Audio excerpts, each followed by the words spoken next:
দর্শক, আমাদের স্বপ্নের রাজপুরুষ, আমরা যাকে মাথায় করে রাখার জন্য বহু বছর ধরে সংগ্রাম করেছি, দেশের প্রধানতম রাজনৈতিক শক্তি আওয়ামী লীগ যতবার তাকে অপমান করার চেষ্টা করেছে, যতবার তাকে ছোট করার চেষ্টা করেছে, আমরা এই বাঙালি জাতি সম্মিলিতভাবে তাকে মাথায় তুলে এমনভাবে নেচেছি, এমনভাবে কেঁদেছি এবং আমরা আশা করেছি যে এই মহান এবং মহৎ মানুষটি যদি আমাদের রাষ্ট্র ক্ষমতার শীর্ষ পর্যায়ে আসেন, তার হাতে যদি রাষ্ট্র ক্ষমতা আসে, আমরা নিঃসন্দেহে বাংলাদেশ একটা বিরাট সম্মান এবং মর্যাদার জায়গায় চলে আসব।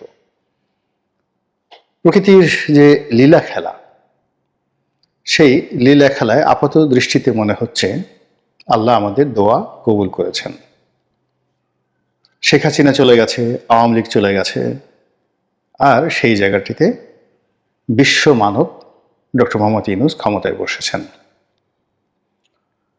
18 কোটি মানুষের এই ক্ষুদ্র দেশটি বহু বছর ধরে পৃথিবীর তুচ্ছ এবং তাচ্ছিল্যের বিষয় ছিল। এটিকে বলা হতো বটমলেট বাস্কেট, এটিকে বলা হতো বোকাদের দেশ, মুনজালা। কিন্তু গত 15টি বছরে শেখ হাসিনার নানা রকম দুর্নাম বদনামের পরেও এমন কতগুলো বিষয়ে আওয়ামী লীগ সরকার সফলতা অর্জন করেছিল, যে সফলতার কারণে সারা দুনিয়াতে যে র্যাঙ্কিং গত 15টি বছরে কতগুলো বিশেষ ক্ষেত্রে, সেই র্যাঙ্কিংয়ে বাংলাদেশ এমন একটা মর্যাদার পর্যায়ে চলে গিয়েছিল যেটি এই মুহূর্তে সে একেবারে ধপাস করে পতিত হয়েছে।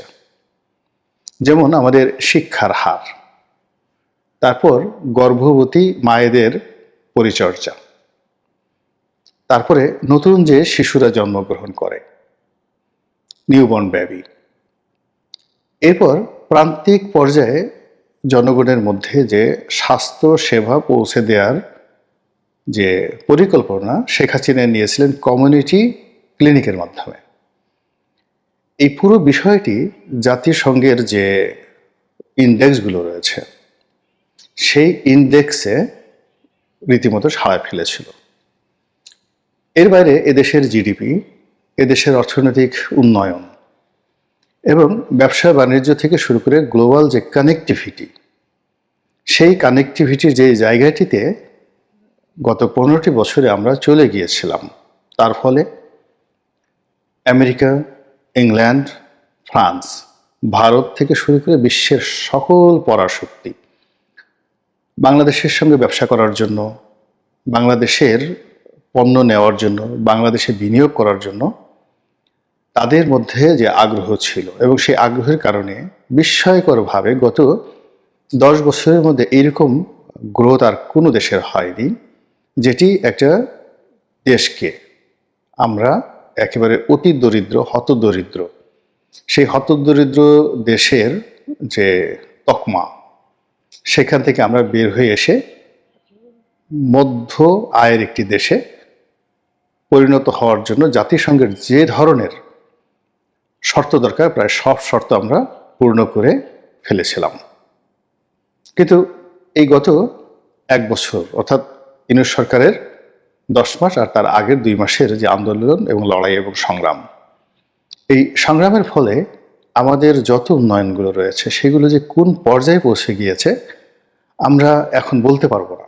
এর কারণ হলো এগুলো নিয়ে দেশের ভিতরে আলোচনা হচ্ছে না, পত্রপত্রিকা আলোচনা হচ্ছে না, আর বিশ্বের যে সকল প্রতিষ্ঠান রয়েছে যারা এই মার্কিংগুলো করে, তারা বাংলাদেশের ব্যাপারে এখন কোনো আগ্রহী তাদের নেই। ফলে বাংলাদেশ কি দুর্ভিক্ষ হবে, নাকি বাংলাদেশে আমেরিকার চাইতেও বেশি গ্রোথ হবে, আমরা কিছুই জানি না। আমরা 2 বছরের মধ্যে, লাস্ট গত 2 বছরের মধ্যে এই যে বর্তমান যে চলমান সময়টি, এই চলমান সময়টিকে এত দুর্বোধ্য, এত উপহাসমূলক, এত অবমাননাকর এবং যাকে বলা হয় এত অনিশ্চয়তার মধ্যে আমরা কাটাচ্ছি, যেটি আমাদের জাতীয় জীবনে আর কখনো আসেনি। এই যে লম্বা ভূমিকা টানলাম, সেটা হলো যে রাজার দোষে রাজ্য নষ্ট, প্রজা কষ্ট পায়। এখন যেখানে শেখ হাসিনা ছিলেন ঠিক সেই জায়গাটিতেই বিশ্ব মানবকে আমরা বসিয়েছি, মহামানবকে আমরা বসিয়েছি, নোবেল পুরস্কার পাওয়া একজন বিশ্ববিখ্যাত ব্যক্তিকে আমরা বসিয়েছি, যিনি তার জীবনের অভিজ্ঞতা দিয়ে এমন একটা পর্যায়ে পৌঁছে গেছেন, শুধু স্বর্ণ স্বর্ণ স্বর্ণ, হীরক হীরক, diamond diamond diamond, platinum platinum platinum, তার সারা দেহে স্বর্ণ, প্লাটিনাম এবং ডায়মন্ড ছাড়া আর কিছুই নেই। তো এই মানুষটি গত 10 মাসে আমাদেরকে 10টি বৈদেশিক সফর উপহার দিয়েছেন।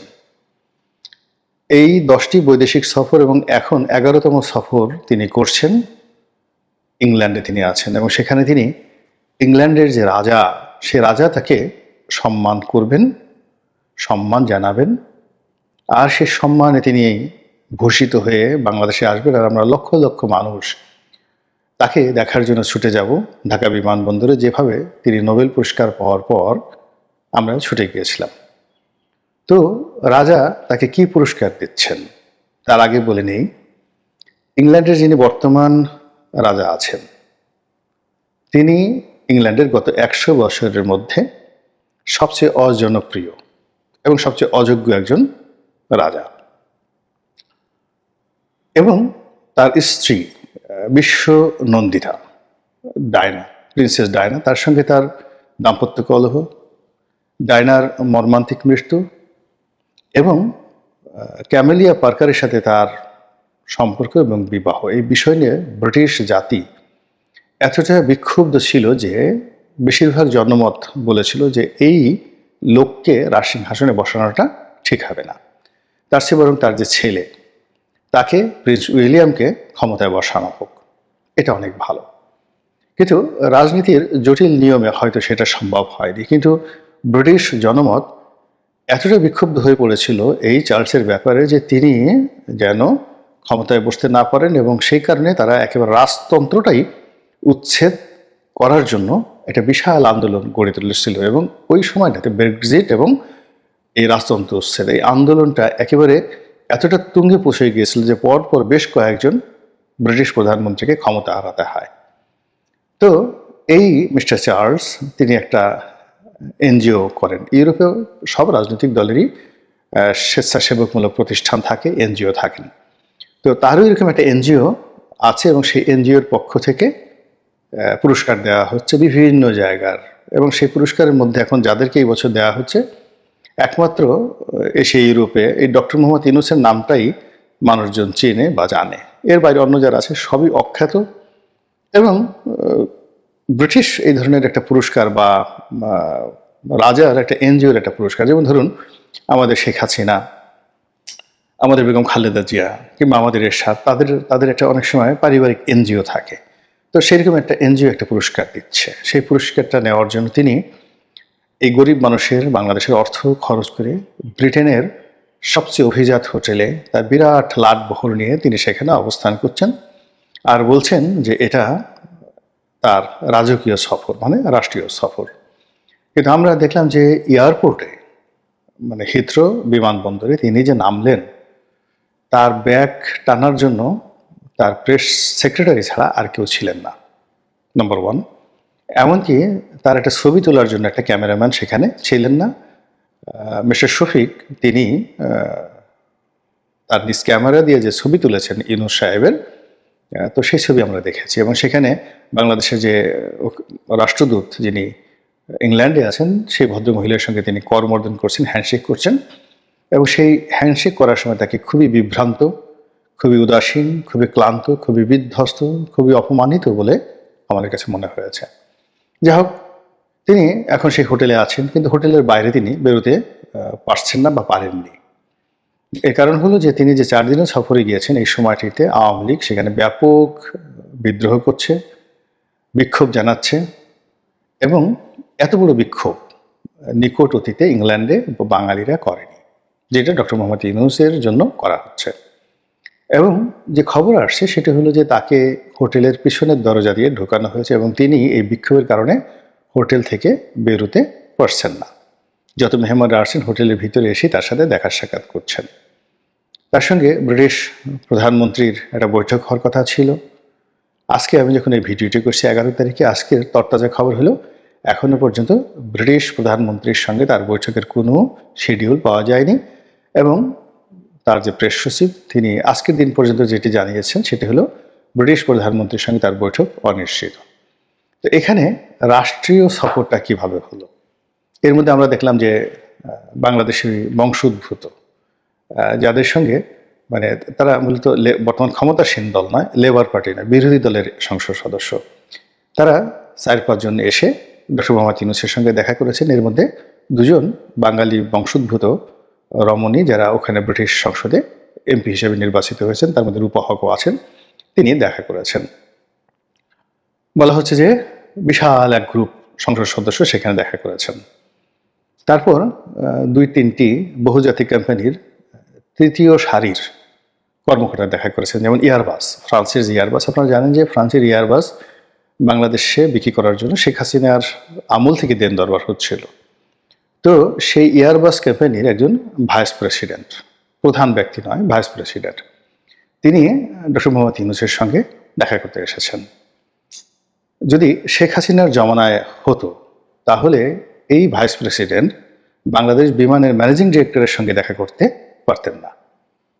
সেখানে সিভিল এভিয়েশনের চেয়ারম্যান কিংবা বিমানমন্ত্রী বা শেখ হাসিনার দপ্তরে গিয়ে তার কোনো সচিবের সাথে এই যে এয়ারবাস কোম্পানির ভাইস প্রেসিডেন্ট তিনি দেখা করবেন, এটা কল্পনাই করা যেত না। আর শেখ হাসিনা যদি ইংল্যান্ডে যেতেন তার সঙ্গে তো প্রশ্নই আসে না। কিন্তু আমরা যে জিনিসটা দেখলাম যে সেই ভদ্রলোক অফিসে গেছেন, ডক্টর মোহাম্মদ ইউনূস কাছুমাছু করে বসে আছেন, পাজামা পরে, মানে প্যান্টের উপরে পাঞ্জাবি, পাঞ্জাবির উপর কোটি, তো সেটি নিয়ে তিনি বসে আছেন।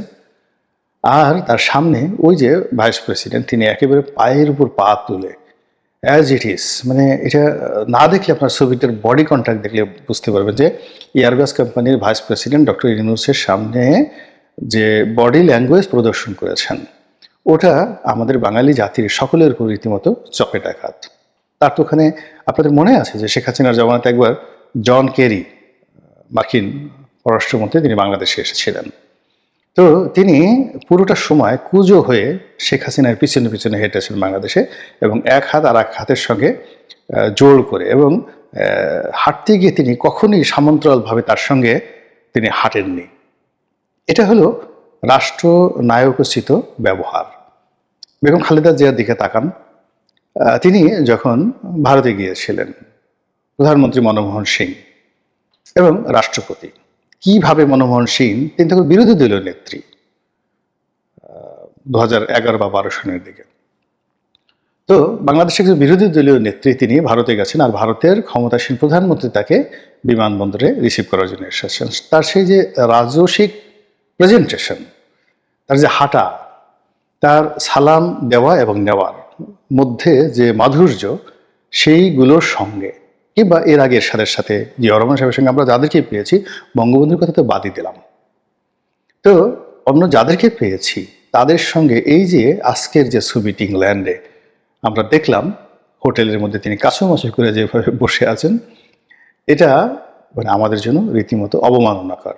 উনি এখন এমন একটা পর্যায়ে চলে গেছেন, মহামানব হয়ে গেছেন, তার সম্মান, মর্যাদা, আত্মসম্মান, বোধ, বুদ্ধি, এগুলোর ঊর্ধ্বে তিনি উঠে গেছেন। তিনি বিশ্বমানব, পৃথিবীর কোনো কিছুই এখন আর তাকে স্পর্শ করে না।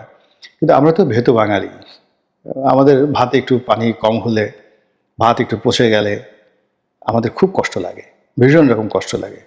আমরা কড় করে ভাত খেতে চাই, ভাত একটু কাঁচা মরিচ, একটু পেঁয়াজ হলে আমাদের বাঙালির হয়ে যায়। কিন্তু সেই জায়গাটা তো একটা মর্যাদা থাকতে হবে। আমরা তো পচা ভাত খেতে পারবো না, পচা ডাল খেতে পারবো না। এখন উনি এই যে ইংল্যান্ডে গেলেন, আমি ভেবে পাইনি উনি কেন গেলেন, কি দরকার ছিল। তিনি যদি এই সময়টাতে বাংলাদেশে বসে বসে একটু নামাজ কালাম করতেন, তসবিহ তাহলিল করতেন, জিকির করতেন, তার যদি জিকিরে ভাব আনার জন্য ওই যে কয়েকজন মানে ডিজে হুজুর আছেন, মুর্শিদ আমার গলার মালা, খুব সুন্দর সুন্দর এখন জিকির আছে না, যেগুলো শুনলে এমনি নাচতে ইচ্ছা করে। তো এরকম তিনি কাওয়ালির আসর বসাতে পারতেন যমুনাতে, জিকিরের আসর বসাতে পারতেন।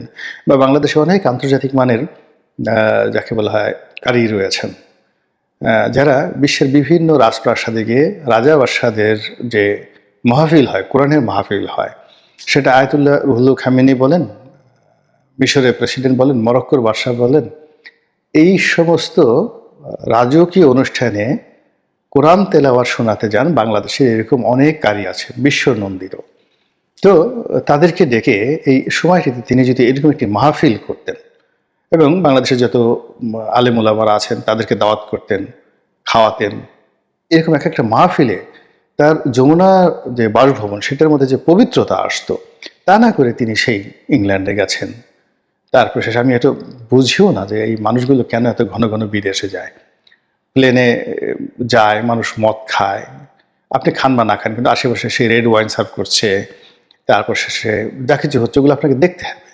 আপনি যখন বিদেশে যাবেন সেখানে খাবার দাবারের কোনো হালাল নাই, হারাম নাই, শুয়োরের মাংস থেকে শুরু করে যা কিছু আছে, আর সেখানে ধরেন আমাদের বাংলাদেশে সব কিছুই তো হালাল। তো এই পরিবেশ ছেড়ে কেন মানুষ বিদেশে যায় আমি এটা বুঝতে পারি না। তারপরে যেত ওইভাবে, ধরুন একেবারে ব্রিটিশ প্রধানমন্ত্রী তাকে রিসিভ করার জন্য এসছে, তার সঙ্গে বাইলেটারাল রিলেশন হচ্ছে, যদিও ইংল্যান্ডের সাথে আমাদের এরকম কোনো ব্যবসা বাণিজ্য নেই এই মুহূর্তে। তারপরে যদি রাষ্ট্রীয় পর্যায়ে কোনো ইনভেস্টমেন্ট হতো, তা না করে উনি একটা এনজিওর দাওয়াতে সেখানে গেছেন, গিয়ে যে বিশ্রী একটা পরিবেশে পড়েছেন, যেভাবে তাকে নিয়ে ট্রল হচ্ছে, যেভাবে তাকে গালাগাল করা হচ্ছে, এবং ওখানকার যে কমিউনিটি লিডার তারাও তাকে পাত্তা দিচ্ছেন। আর ইংল্যান্ডের তো যাকে বলা হয় যারা গুরুত্বপূর্ণ ব্যক্তি, তারা উনি কেন আসছেন, কি আসছেন, এটা নিয়ে রীতিমতো ঠাট্টা মস্করা শুরু হয়েছে। ফলে ওনার এই যে লন্ডন সফর, এটি রীতিমতো ওনার যে ইমেজটাকে লণ্ডভণ্ড করে দিয়েছে। এবং ওনার কারণে আমাদের বাংলাদেশের যতটুকু ইমেজ ছিল এই সময়টাতে, সেটাও হুমকির মুখে পড়ে গেছে। আল্লাহ আমাদেরকে হেফাজত করুন, রক্ষা করুন, এবং সঠিক লোকের হাতে আল্লাহ রাব্বুল আলামিন আমাদের রাষ্ট্র ক্ষমতা ন্যস্ত করুন।